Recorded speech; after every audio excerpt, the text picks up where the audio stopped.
Bien, muchas gracias. Me corresponde a mí decir unas breves palabras de saludo. Mi nombre es Miguel de Lucas, soy el secretario general del Centro Sahara de Israel, de esta institución. Y voy a hacerles una brevísima presentación institucional de qué es esta institución en la que están ustedes hoy, ¿no? Esto es un edificio del siglo XVI del Palacio de Cañete, propiedad del Ayuntamiento de Madrid, y responde a un consorcio administrativo creado por el Ministerio de Asuntos Exteriores de España, el Ayuntamiento de Madrid y la Comunidad de Madrid. El objetivo es promover relaciones entre España y el mundo judío. Es una institución vinculada a la diplomacia española y es una institución netamente española. Llevamos con mucho orgullo nuestro nombre, digamos, la parte final de Israel, pero no es una institución israelí. Tenemos una excelente relación con la Embajada de Israel en España, con la que colaboramos intensamente. Colaboramos también porque se reúne aquí la Cámara de Comercio España-Israel, que es uno de las actividades que participa hoy en esta actividad, pero esta institución como tal es netamente española. Y lo que desarrollamos son actividades tendentes, sobre todo en el espacio de sociedad civil, a llenar un espacio que creamos vacío, que es un espacio entre España y el judaísmo y entre España y Israel. España es un estado con unas raíces judías evidentes, pero básicamente con 500 años de vacío, porque la inmensa mayoría de los españoles tienen poco o nulo conocimiento de lo que es el judaísmo. Y en segundo lugar, en España hay toda una labor que hacer respecto a la imagen de Israel. El español expresa, como la mayoría de las sociedades occidentales, no son nuestros, de los tópicos respecto a lo que es Israel. Y los tópicos en general negativos, de los tópicos que responden a la falta de información o a los criterios, digamos, apriorísticos, un análisis sosegado. Yo creo que esta actividad que realizamos hoy es un paso adelante en ese sentido, o sea, porque nos va a dar una imagen mucho más completa, mucho más madura de lo que es Israel, ¿no? Y nos va a sacar de los estereotipos en los que buena parte de la sociedad española. De manera que, sobre todo, quiero agradecer a Bird on Bird, porque hablaba antes con Javier, que esta es una iniciativa de la que hablamos hace 2 años. Es un fruto de la perseverancia, sobre todo de Javier, el hecho de que hoy estemos aquí, ¿no? Nos ha costado un poco, digamos, conseguirlo, pero con gran orgullo podemos decir que finalmente lo hemos conseguido. También la ayuda inestimable de la Embajada de Israel en Madrid, sobre todo a través de su consejera comercial, y, como decía, también de la Cámara de Comercio. De manera que, sin más, damos por comenzada la sesión y ojalá que sea muy exitoso. Muchas gracias.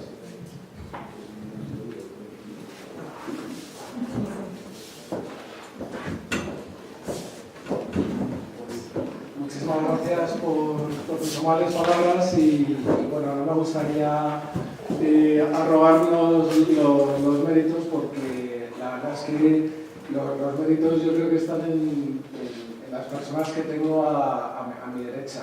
La Agencia Española de Protección de Datos y la Autoridad Israelí de Tecnología y Protección de Datos hace ya 4 años hicieron un programa de hermanamiento del que surgió después, en el año finales del año 2011, la decisión de la Comisión Europea por el que Israel fue declarado un destino seguro. Nos ha costado efectivamente llegar hasta aquí y nos hemos dado cuenta que la verdad es que esta decisión, que tiene una extraordinaria relevancia, pues ha pasado desapercibida. Y tenemos la gran suerte de contar a mi derecha con Arturo Rayo, que fue el director de la Agencia Española de Protección de Datos en la época en la que se aprobó la decisión, y con Rafael García, que es el director del Departamento de Relaciones Internacionales de la Agencia de Protección de Datos. Después vamos a contar con Yoram Hakohen, que es también el director de la Autoridad Israelí. Y hemos configurado la jornada, en primer lugar, empezaré yo con una breve puesta en contexto de cuál es el régimen para muchas de las personas que están aquí, que se dedican a protección de datos. Pues tal vez la explicación va a resultar un tanto básica, porque lo que voy a explicar en escasos 10 minutos es cuál es el régimen que existe en España y en Europa de transferencia internacional de datos. En una sociedad como la que estamos, que es la sociedad del conocimiento, el que exista una protección, y en todos los países desarrollados, el derecho a la protección de datos se configura como derecho fundamental, hace que no exista un régimen de libre circulación, digamos, frente a lo que son todos los acuerdos de comercio, de los datos si los datos no van dirigidos a países que no ofrecen protecciones adecuadas. Yo no sé cómo...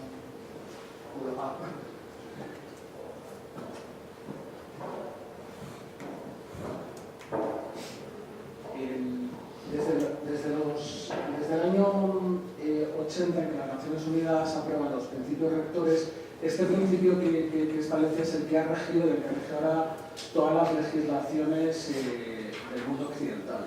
El principio es que no se pueden llevar a cabo transferencias de datos a países que no ofrecen niveles de protección adecuados. Por el contrario, tampoco se pueden establecer restricciones. ¿Cuál es la realidad? Que la protección de datos se está convirtiendo en una barrera a la exportación y a los intercambios.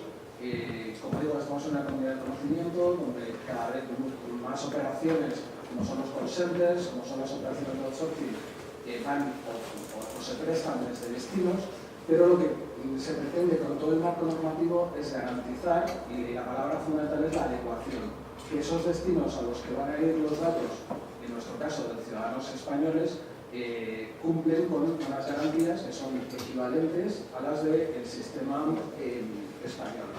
Este principio fundamental, que es el de libertad de circulación, a países que ofrecen un nivel de protección adecuado, se consagra también por el Convenio 108 del Consejo de Europa del año 81, y es el que recoge la Directiva de Protección de Datos, que es el marco europeo actualmente vigente. En España llevamos ya 20 años de protección de datos, que se ha celebrado hace unos días. La derogada LORTA también recogió este régimen de transferencias internacionales, basado, como digo, en esa necesidad de autorización cuando el destino de los datos eran países que no ofrecían una adecuación similar a la española. Curiosamente, el supuesto de Israel, ya en el año 1995, y lo comentábamos antes, se consideró por el Ministerio de Justicia español un destino adecuado por el sistema normativo que tiene Israel, las garantías que ofrece y otra serie de cuestiones que comentará Rafael. Ya fue un país que en aquel entonces fue considerado adecuado. Cuando se aprueba la ley española, actual, la ley vigente, sin embargo, esa orden del Ministerio de Justicia, donde había una primera lista de países, queda derogada y Israel se convierte entonces en un destino, digamos, no seguro y que exigía para la transferencia de datos el necesidad de una transferencia, de una autorización previa por el director de la Agencia de Protección de Datos. ¿Qué es una transferencia internacional de datos? Pues es cualquier tratamiento de datos que supone una transmisión de esos datos fuera del territorio del espacio económico europeo. Aquí en España tuvimos en los primeros años de protección de datos muchas dudas, se plantearon de si los movimientos de datos en el seno de la Unión Europea eran transferencias internacionales de datos o no. La nueva ley española deja muy claro que existe libre circulación entre los 27 Estados miembros, más luego los 3 estados del espacio económico europeo de Noruega, Liechtenstein e Islandia. Entre estos 30 países existe libre circulación de los datos. Eso no quiere decir que los datos puedan ir alegadamente de un país a otro, porque cualquier transferencia de datos implica o bien una cesión de esos datos, que es lo que en inglés a lo mejor se entiende mejor, que es el que va de un responsable de un fichero a otro responsable de un fichero, lo que se llama una transferencia controller, o bien puede transferirse los datos a un encargado, lo que en español no se entiende muy bien, que es el encargado de tratamiento, que es el procesador de los datos. Por ejemplo, nos puede estar el procesador de los datos por excelencia en todas las empresas, es la empresa que hace la nómina, ¿no? Si nosotros queremos transferir los datos, tendremos que cumplir en el ámbito de la Unión Europea, como digo, existe libertad, pero eso no quiere decir que se pueda hacer alegadamente. Si en el ámbito español, para utilizar un encargado de tratamiento, un procesador, tenemos que tener un contrato, si ese tratador de datos está en Inglaterra, pues tendremos que cumplir con esas exigencias que exige el derecho español. Con lo cual, una transferencia internacional de datos exige cumplir ya sea de controller a controller o ya sea de controller a procesador de datos, exige cumplir con la ley española, pero además existe un refuerzo de protección precisamente para asegurarnos que en el país de destino se van a respetar las garantías y un control previo por parte de la autoridad responsable, que es la Agencia de Protección de Datos. Asimismo, las transferencias se tienen que notificar, exijan autorización previa o no exijan autorización previa, tienen que notificarse a la Agencia de Protección de Datos y, como decía, tienen que cumplir con todas las obligaciones que tendría que cumplir o bien una cesión de datos o bien un tratamiento de datos. Como decía, regla general, en principio no se pueden realizar transferencias ni temporales ni definitivas a países que no ofrezcan un nivel de protección equiparable si no se obtiene esa autorización previa del director de la Agencia de Protección de Datos. Existen una serie de excepciones y es que los datos evidentemente tengan como destino lo que se llama un destino seguro o bien en una serie de supuestos que están recogidos por la ley en los que, aunque vayan a países considerados no seguros, sin embargo, en esos supuestos de excepción que establece la ley, la transferencia entra en ese supuesto de excepción, como puede ser, por ejemplo, que exista el consentimiento de los interesados. Con lo cual, es muy relevante, como vemos en el régimen existente de transferencias internacionales, saber cuáles son esos destinos seguros. Ya hemos dicho que entre países de los 27 Estados Unidos de la Unión Europea y los 3 del Espacio Económico Europeo existe libertad. Y aquí viene la lista que hoy por hoy la Comisión Europea tiene de lo que llamamos países seguros. Como vemos, realmente son relativamente pocos y de ahí la importancia también del acto de hoy y la importancia que se conozcan a la hora de tomar decisiones por parte de las empresas de dónde vamos a enviar nuestros datos, cuáles son las listas de destinos seguros. Como vemos, dentro de estos 11 países pues está Suiza, Canadá, Argentina y Israel desde diciembre del 2011. Como digo, Israel ya había sido reconocido por España en ese interregno entre el 95 y el 2000 un destino seguro. ¿Qué quiere decir estar en esta lista? Quiere decir que existe libertad a la hora de enviar los datos. Por ejemplo, si nuestro call center está en Tel Aviv, no necesitamos autorización previa de la Agencia de Protección de Datos para enviar los datos a que sean procesados en Israel. Insisto que eso no quiere decir que no haya que tener un contrato con el call center que tenemos en Tel Aviv. Habrá que cumplir con las exigencias que dice la ley, pero no es necesario que exista esa autorización previa, que ahora vamos a ver en qué consiste un expediente de autorización previa.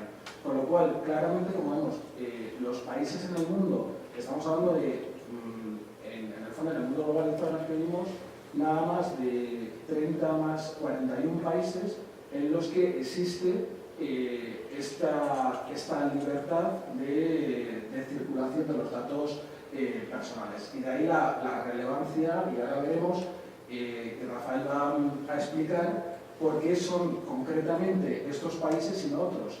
¿Por qué la Comisión Europea y qué es lo que se hace para que un país gane lo que se llama adequacy, ¿no? O para que un país sea considerado adecuado? Además de estos países, que digamos serían los destinos seguros, existen también lo que no sé si sería correcto llamar destinatarios seguros. Y es el caso de Estados Unidos. Estados Unidos, y bueno, esto es objeto de discusiones filosóficas importantes, hoy por hoy no es considerado por la Unión Europea como un destino seguro a efectos de protección de datos.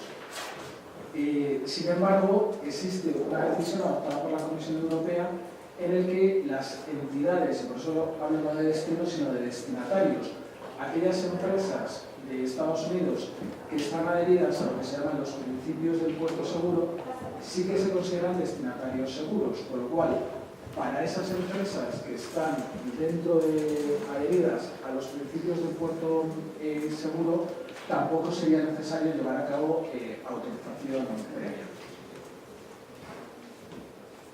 Decía que dentro del régimen existen países adecuados, existen esos destinatarios adecuados. También hay otra serie de supuestos, que son lo que se llaman los supuestos legalmente excepcionados, donde, aunque el destino de los datos no sea un destino seguro, sin embargo, no es necesaria la autorización previa. Son los supuestos que están aquí establecidos del artículo 34 de la Ley Orgánica de Protección de Datos. Fundamentalmente, el que más uso en la práctica tiene es el del artículo 34E, y es el supuesto en el que se ha obtenido el consentimiento para enviar los datos, y esto está ocurriendo ahora en muchas empresas, sobre todo de Latinoamérica, porque como hemos visto, en Latinoamérica hoy por hoy los únicos destinos seguros son Argentina y Uruguay.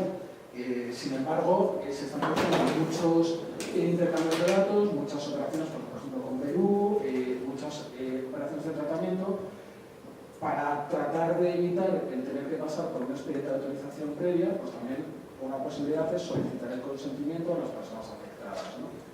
Y ese es uno de los supuestos. Aquí vemos otra serie de supuestos que son bastante lógicos, ¿no? Cuando un contrato, por ejemplo, la compra de un billete aéreo, exige la transmisión de esos datos. Pero vayamos a la autorización. Y aunque en el caso de Israel, que es el que nos ocupa y no es necesaria la autorización, sí que nos parece importante saber cuál es el régimen cuando los datos van a un destino que no está en esa lista, no son supuestos legalmente excepcionados, en qué consiste la autorización. Como decíamos, es potestad del director de la Agencia de Protección de Datos Española el evaluar si se dan unas garantías adecuadas en el destino y que permitan que autorice que esos datos salgan del territorio español y vayan a ese país o a ese importador de los datos. La fórmula más utilizada para determinar o para dar garantías suficientes al director de la Agencia de Protección de Datos es la existencia de un contrato, lo que se llama la solución contractual, entre el importador de datos y el exportador de datos. La Comisión Europea ha aprobado dos modelos de contratos, que es lo que se llama en la jerga de protección de datos, que bueno, aquí hay gente que está familiarizada, pero otra gente que es la primera vez que escucha esto, pero digamos que son las SCC, las Standard Contractual Clause, las cláusulas contractuales tipo, son unos modelos de contratos que ha aprobado la Comisión Europea y que si se suscribe ese contrato, que tiene una serie de garantías entre el exportador de los datos, en este caso la entidad española, y el importador, eso le va a dar garantías suficientes al director de la Agencia de Protección de Datos para poder autorizar esa transferencia. Ahí están los modelos de contratos, tanto de controller-controller como de controller-processor. Es decir, el ejemplo que poníamos antes del call center que está en Marruecos o del call center que está en Perú. Pues entramos en ese modelo de contrato conforme aprobado por la decisión europea y en principio no se nos debería poner ningún impedimento para llevar a cabo la transferencia. También la Agencia de Protección de Datos ha sido aquí, pues yo creo, pionera en adelantarse a una realidad que tenemos ahora con el cloud computing, y es que muchas empresas proveedores de servicios, y ahí pues estoy hablando pues, de los grandes proveedores de servicios, los grandes prestadores de outsourcing, que muchas veces tienen que subcontratar muchas de sus actividades, ¿no? Entonces, en la práctica, la verdad es que la burocracia y la barrera que suponía tener que recabar autorización previa de estos supuestos de subcontrataciones era muy importante, y debido a que la nueva ley permite que el exportador de datos, no necesariamente el responsable del fichero, sino el exportador de datos pueda pedir autorización, la agencia ha acabado muy recientemente, y ahí Rafael podrá contarnos más detalle, acaba de aprobar unos modelos que, digamos, homologan en genérico a los grandes prestadores de servicios de outsourcing para poder subcontratar los servicios a empresas terceras situadas en países adecuados, siempre y cuando entren en el modelo de contrato, que es un modelo de contrato que se ha pensado mucho para que ofrezca las garantías suficientes para que esas transferencias sean seguras. También, y ya ese sería el tercer supuesto, existen dentro de los grupos de empresas lo que se llaman los Binding Corporate Rules, o son las reglas en grandes multinacionales que permiten que se produzca la transferencia entre ellas. Entonces, en estos expedientes de autorización previa, el director de la Agencia de Protección de Datos autorizará la transferencia si se entra en uno de estos tres supuestos, o bien, también la ley lo prohíbe, si se dan una serie de garantías que satisfagan al director de la agencia y que le hagan autorizar el que los datos vayan a un destino. Yo me imagino, no se ha dado el supuesto y pues tenemos el privilegio de tener al director de la agencia, pero yo creo que por muchas cláusulas contractuales tipo, pues hay determinados países que simplemente por la falta de garantías que ofrecen para los derechos fundamentales y por su conocida violación de derechos fundamentales, pues probablemente sería muy complicado que se autorizara mandar los datos allí, porque al final esto tiene que ser un examen por parte de la autoridad de que el destino donde van a ir los datos va a ser un destino seguro. Para acabar y ser disciplinado con el tiempo, simplemente respecto al procedimiento de autorización, decir que es un procedimiento que se inicia a solicitud del exportador de datos. En esa solicitud se tiene que decir cuáles son los datos afectados, las finalidades y toda la documentación que va a ofrecer esas garantías. Si son las cláusulas contractuales tipo, pues aportarán copia de las cláusulas contractuales tipo. Si la garantía se va a dar de otra manera, pues se dará la garantía de otra, conforme a las garantías que se le quieran poner de manifiesto para autorizar la transferencia. La duración máxima de estos expedientes de solicitud es de 3 meses y por eso, como vemos, bueno, que no puede parecer que no es mucho tiempo, pues en el número que vimos, el pasar por una autorización, porque no solo son los 3 meses, sino que se pueda facilitar toda esa documentación que satisface a la agencia, pues puede complicar mucho las cosas, aunque hay que decir que la verdad es que, desde luego, nuestra experiencia por parte del registro y de los encargados se hace todo lo posible, pero sobre todo pues hay a veces muchos problemas por conseguir poderes dentro de las multinacionales y demás.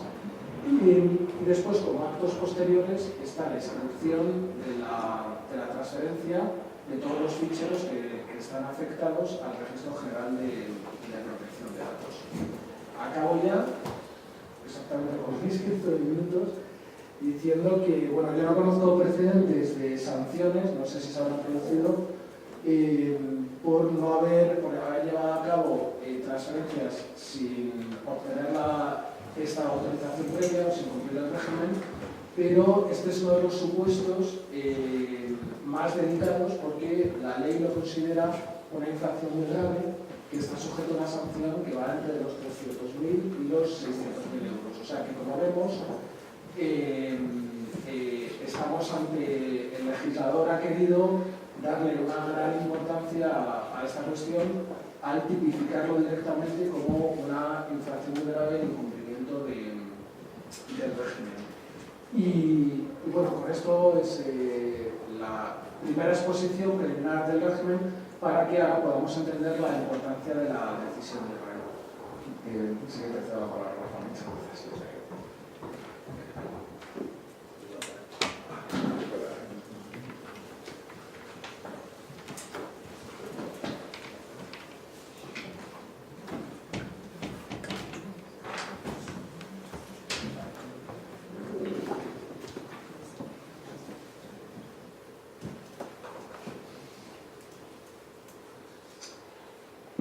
Bueno, pues muy buenas tardes a todos.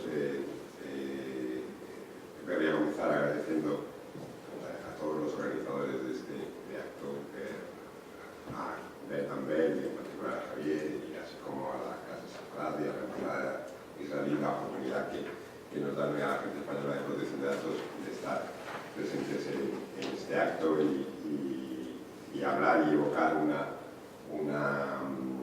experiencia que para nosotros fue enormemente interesante y también darme la oportunidad de estar de ver una vez más a nuestro buen amigo Jonan, con el que hemos compartido muchos ratos a lo largo de este proceso de adecuación del que vamos a hablar hoy. Yo voy a centrarme a lo largo de esta exposición un poco en cómo se produce en el ámbito de la Unión Europea el proceso de adecuación, pero no tanto por el proceso como tal, que yo creo que es algo que digamos que puede no tener mucha importancia en este contexto, sino más que nada para enfatizar qué supone ese proceso de adecuación, qué quiere decir, cómo se hace y esa forma de hacerlo, qué garantías ofrece o qué seguridades ofrece, qué nos dice sobre los países que se declaran adecuados. Lo primero que habría que decir es que esto ya llamado el procedimiento de declaración de adecuación es un fenómeno que es típicamente europeo, es algo que es muy consustancial con el funcionamiento de la Unión Europea y con el funcionamiento de la política de protección de datos en la Unión Europea. Hay otros modelos, que ahí cito un par de ellos en los que no me voy a meter, pero básicamente el canadiense o el modelo de accountability lo que parte es de que la persona que está, la entidad que está tratando datos, el responsable, por utilizar la terminología de nuestro sector, es responsable de todo lo que pase con los datos, pase donde pase y pase cuando pase. De tal modo que este responsable, si cede los datos a un encargado, es responsable de lo que pase en las manos de ese encargado, y si ese encargado está en otro país, sigue siendo responsable de lo que pase en las manos de ese encargado de otro país. Esto es un modelo que es posible y que puede funcionar y que tiene también sus limitaciones, y sobre todo desde el punto de vista europeo la más importante es que si algo pasa cuando los datos están en el país en el que se generan, en el que se recogen, en el que se tratan, pues es razonablemente fácil, y subrayo razonablemente, el enterarnos de que algo ha pasado, y razonablemente fácil el tomar algunas medidas para reparar lo que haya pasado. Si la cosa pasa a miles de kilómetros de distancia, pues es bastante más difícil enterarse de que algo ha pasado, y también bastante más difícil el tomar medidas reparadoras. Todo esto dicho entre muchas comillas, con muchas cautelas, porque en este mundo globalizado es bastante difícil asegurar algo a ciencia cierta, digamos, de una manera contundente. En definitiva, la adecuación lo que fundamentalmente es uno de los instrumentos que, dentro de esa lista de modos de aproximarnos al nivel de protección adecuado del destino de los datos, ofrece la normativa europea. Esta declaración de nivel de adecuación, en principio, se predica de todo un Estado. Como Javier decía muy bien, cuando no existe esta adecuación general, podemos ir a lo que podríamos llamar adecuaciones individuales, microadecuaciones, que ya no van al país, sino que van al destinatario concreto de los datos, y que esa adecuación se intenta garantizar a través de un contrato. Se dice, mire usted, en este contrato yo le aseguro que donde van los datos a la empresa, a la entidad que nos va a recibir, va a cumplir una serie de requisitos que son equiparables a las garantías más generales que ofrecería un Estado con nivel adecuado.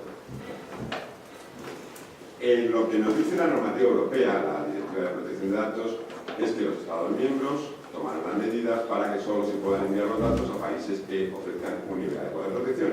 Y a la hora de valorar cuál es ese nivel adecuado de protección, lo que la directiva dice es que se van a tomar, o que se deben tomar en consideración, todas esas cosas, entre otras que yo señalo. Si se lee esto, se observa que la posibilidad de declarar un destino, un estado o un destino más en general como adecuado es bastante amplia, porque si os fijáis aquí podemos hablar incluso de declaraciones de adecuación que se refieran a un tratamiento.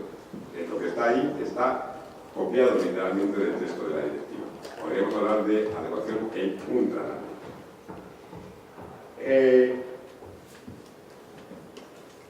De este texto de la directiva, lo digo un poco por situar, porque parece que la adecuación, cuando se habla de las decisiones de adecuación en el ámbito de la Unión Europea, estamos hablando siempre de eso, de que hay que declarar adecuado a un país. Y en realidad, la directiva y nuestra propia norma nacional, la Ley Orgánica de Protección de Datos, ofrece más posibilidades. Si nos leemos la directiva, veremos que estas declaraciones de adecuación pueden ser globales para toda la Unión Europea y ser adoptadas por la Comisión, o pueden ser nacionales, pueden ser declaradas por un Estado miembro. Es verdad que tendrían en principio solo valor para los datos que salgan de ese Estado miembro, y es verdad que podrían tener valor global europeo si la Comisión las sancionara como europeas, esas decisiones. Yo no tengo noticia, más allá del régimen este preconstitucional en España del que hablaba Javier, o preconstitucionalidad en el terreno de la protección de datos, no tengo noticia de que ningún país haya hecho una declaración formal. Sí tengo noticias o indicaciones de que algún país está utilizándolo en decisiones individuales, que es por lo que yo hablaba al principio. Es decir, cuando se somete una petición de autorización para una transferencia a la autoridad dice se puede hacer esa transferencia, pero no porque haya un contrato, sino porque va a un país en el que, en ese caso concreto, la autoridad lo considera seguro. De esas cosas sí tengo noticias que han pasado. No hay una declaración global de un país adecuado tomada por un solo Estado miembro de la Unión Europea. Las que hay son tomadas por el conjunto de la Unión Europea, que es las que deciden. ¿Y qué cosas se pueden declarar adecuados o adecuadas? En principio, Estados, que es lo más lógico que se desprende de la directiva. Pero es verdad que también la directiva permite, y la práctica nos enseña, que se pueden declarar como adecuados determinados tratamientos e incluso sectores. Y hay una cosa que es muy importante y que tiene que ver con la diapositiva anterior, con esas cosas que hay que valorar para la adecuación. Y es que, por mucho que en determinados momentos históricos la Unión Europea, las autoridades de protección de datos, la Comisión, hayan tendido a lo contrario, nivel adecuado de protección no indica o no requiere identidad con el régimen de protección de datos europeo. Yo creo que esto es algo que hay que tener muy en cuenta. No hablamos de que haya que tener exactamente lo mismo, sino de que lo que se tenga en el país que se está valorando tiene que ofrecer unas garantías equiparables a las que se tienen en la Unión Europea. Bueno, este es un poco, digamos, la traslación normativa de los principios, de los elementos de los que yo hablaba antes. Voy a pasar un poquito rápidamente y voy a ir digamos, entrando ya muy directamente en materia, a cuáles son las cosas que se valoran cuando un Estado solicita la adecuación a la Unión Europea. Y hablamos de la Unión Europea en este caso concreto, porque, como digo, no tendríamos experiencia de Estados. En principio, y insisto, no tiene que haber identidad con el régimen europeo. Por tanto, a lo largo del tiempo se ha hecho necesario el intentar identificar qué elementos son los que realmente constituyen los términos de comparación, qué elementos hay que tomar realmente en cuenta dentro de todo el marco normativo europeo para considerar cuáles son los elementos indispensables para considerar que hay un nivel adecuado de protección. Y en ese ejercicio, el grupo de autoridades de protección de datos de la Unión Europea, llamado Grupo de Trabajo del Artículo 29, que se llama así porque está en el artículo 29 de la directiva, como la gente ya sabe, pero bueno, conviene repetirlo. Este grupo, hace ya bastantes años, aprobó un dictamen, que es el Working Party 12, en el que establece cuáles son los criterios de las autoridades de protección de datos sobre el mínimo, ese mínimo inexcusable que tiene que tener el Estado de destino para ser considerado. Si os fijáis, hay primero una serie de principios generales que son principios muy clásicos de protección de datos, los principios de finalidad, los principios de seguridad, los principios de información, principios muy clásicos. Estos principios tienen que cumplirse en el país de destino. La legislación de ese país tiene que prever que cuando se traten datos en ese país, estos principios se han de aplicar, porque la cuestión es que los datos que salen de la Unión Europea van a ir allí y ese nivel adecuado de protección significa que van a tener una protección legal igual que la que tendrían en la Unión Europea. Hay una serie de principios también que son ya más específicos para sectores o para datos concretos, como puede ser que haya un tratamiento especial o unas previsiones especiales para los datos sensibles, típicos datos de salud, religión, opiniones políticas, vida sexual, activismo sindical, etc., los considerados datos sensibles en nuestro ordenamiento. Por cierto, en nuestro ordenamiento o en el ordenamiento de destino, porque puede haber ligeras disparidades entre la percepción de la noción de dato sensible en la Unión Europea y en los países de destino. Y eso hay que tenerlo en cuenta a la hora de valorar. Puede ser que un dato que en el marco de la Unión Europea nos parece muy sensible, en un marco americano, pues no le resulta particularmente preocupante ni particularmente delicado. Y al revés, cosas que para otros países son muy delicadas, pues en la Unión Europea, curiosamente, nunca han sido datos sensibles en Europa, los datos financieros o los datos económicos, que en otras culturas probablemente serían un auténtico drama. Y por avanzar, el tercer bloque, yo creo que a mi juicio es el más importante y es el más difícil de valorar, que es el bloque de cómo funciona realmente el sistema. Más allá de las previsiones legales, con estos principios generales, con estos principios sectoriales, lo que se valora cuando se hace una valoración de adecuación, una decisión de adecuación, es que el sistema funcione. Y para que el sistema funcione, pues hay que tener en cuenta una serie de elementos, como puede ser el que haya un nivel adecuado de cumplimiento de las normas, lo cual incluye, entre otras cosas, la existencia de autoridades que tutelen el cumplimiento de esa norma o que persigan el cumplimiento de esa norma, el que se pueda apoyar a los interesados, a los titulares de los datos, y, muy importante, que haya mecanismos de recurso y de compensación para casos de incumplimiento. Como digo, hay un marco formal y hay un marco, digamos, material, práctico, funcional de valoración. El procedimiento, que nadie se asuste por este cuadro ininteligible de todo punto, yo intento explicarlo de una manera sencilla. La parte de arriba, en principio, hay que ponerla porque es una posibilidad, olvidados de ella, porque nunca se ha dado ese caso. La parte de arriba sigue el texto literal de la directiva, que dice que cuando la Comisión constate que un Estado no ofrece un nivel adecuado de protección, tomará una decisión diciéndolo e iniciará un proceso de negociación para emitir una decisión de nivel adecuado de protección. Eso nunca ha pasado. Lo que la Comisión ha hecho es no otorgar, no dar una decisión de adecuación a determinados Estados, pero formalmente declarar que no hay un nivel adecuado de protección no lo ha hecho, que yo sepa, nunca. Al menos formalmente. La parte de abajo es la que habitualmente se funciona, que es que hay primero una solicitud del Estado que quiere ser declarado adecuado y a partir de ahí lo que hace la Comisión es que encarga porque la propia Comisión no tiene recursos para hacerlo, lo podría hacer la Comisión, esto no está escrito, no es un criterio legal. La Comisión encarga un estudio a un consultor externo, no sabemos muy bien por qué siempre es la Universidad de Namur, pero siempre es la Universidad de Namur quien hace ese estudio, y con los resultados de ese estudio el tema se valora en este grupo de autoridades de protección de datos, el grupo del artículo 29, que emite un dictamen. En el caso concreto de Israel, dio un poco la circunstancia feliz de que los redactores, los coordinadores de su grupo que preparó la decisión del grupo fuimos la Agencia de Protección de Datos española. El dictamen del grupo puede ser favorable o desfavorable. Si el dictamen es desfavorable, se aprueba como desfavorable y se remite a la Comisión en esos términos. Si es favorable, pues es exactamente lo mismo.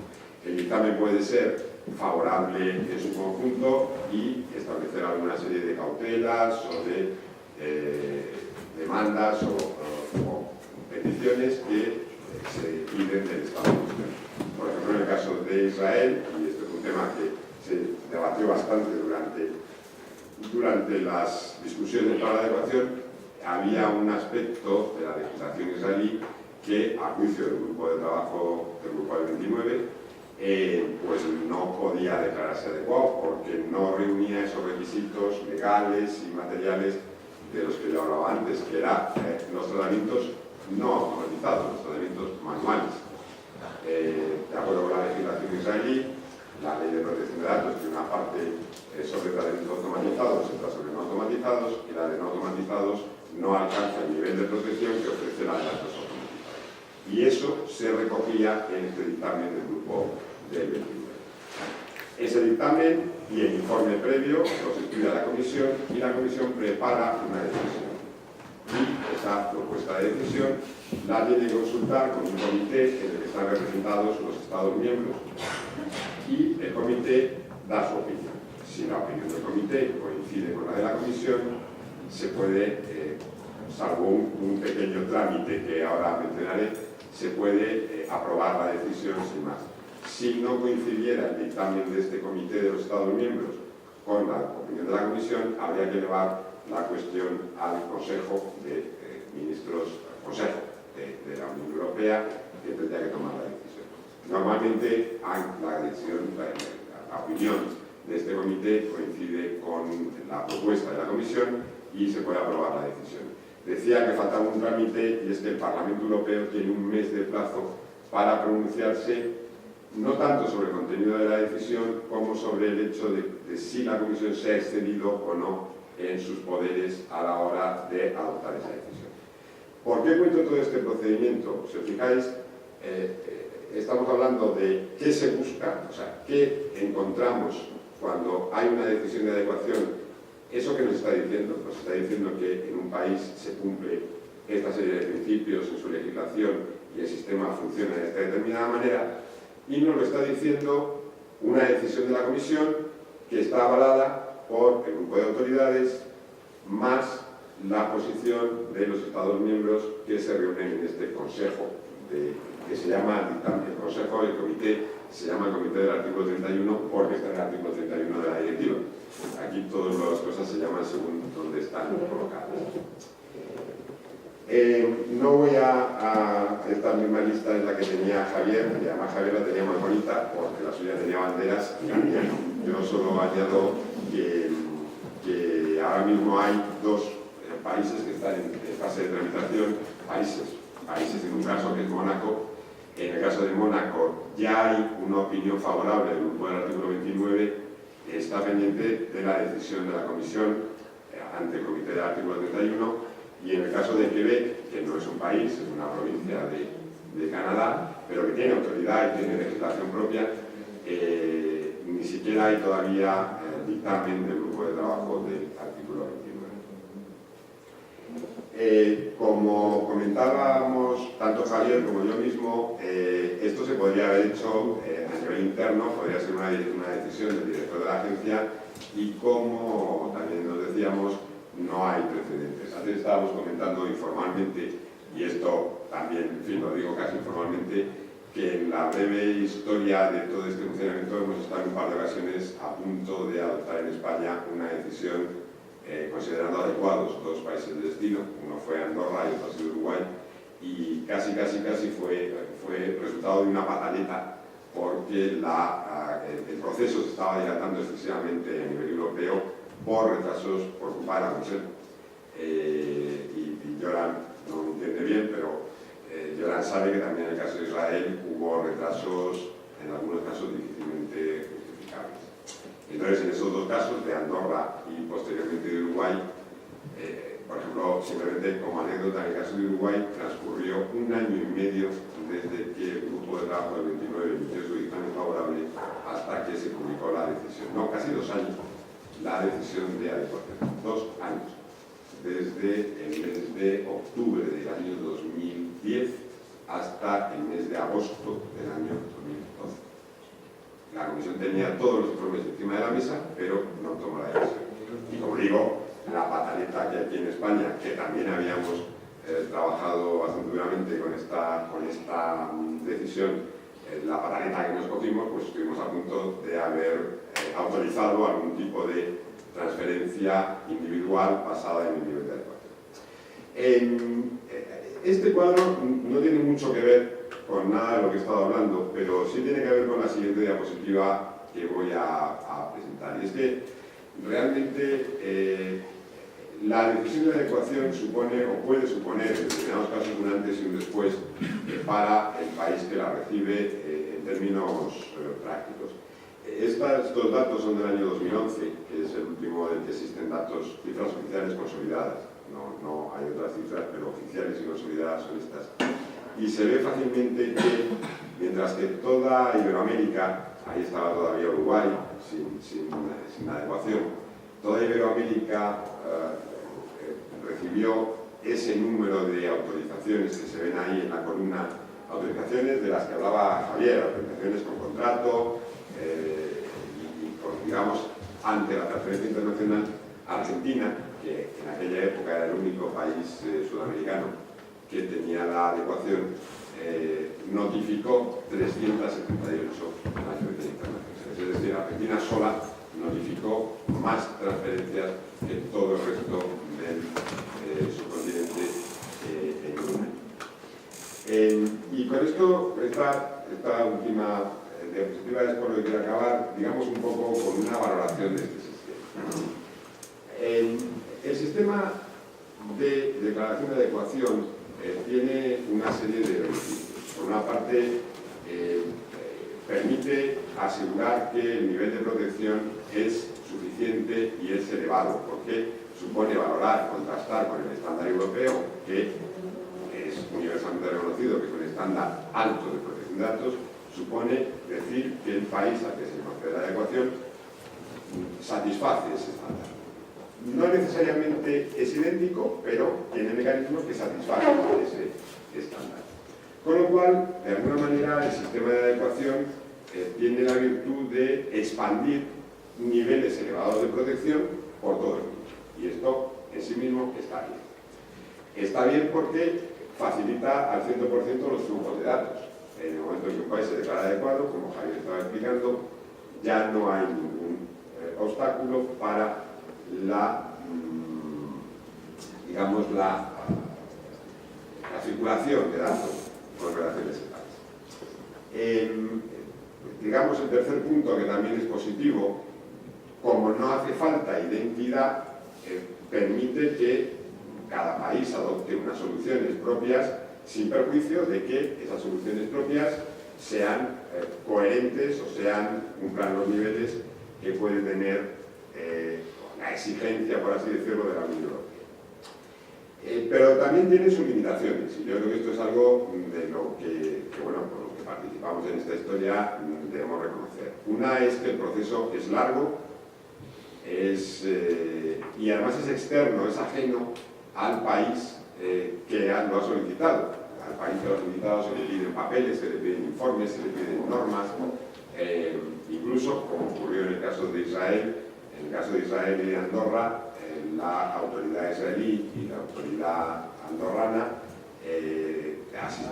fueron convocados a una audiencia por este grupo de trabajo del artículo 29 para explicar allí en vivo una serie de elementos de sus respectivas situaciones legales y prácticas que generaban dudas al grupo, y allí que tuvieron que venir. Pero es algo externo al país en cuestión. El país en cuestión tiene relativamente poca capacidad de actuación. Y yo creo que quizá una de las limitaciones más importantes es que el régimen de declaración de adecuación vale para lo que vale. Es decir, Javier hablaba antes de las BCRs. Evidentemente, una empresa global, multinacional, que tiene un montón de miembros del conglomerado empresarial en diferentes países y que los flujos son complejos porque unas empresas o unas partes del conglomerado funcionan como responsables, otras funcionan como encargados. Y en esa situación de complejidad, la declaración de adecuación de un país pues tiene un valor limitado. Tiene pues, poco. Si la empresa que tenga subsidiarias o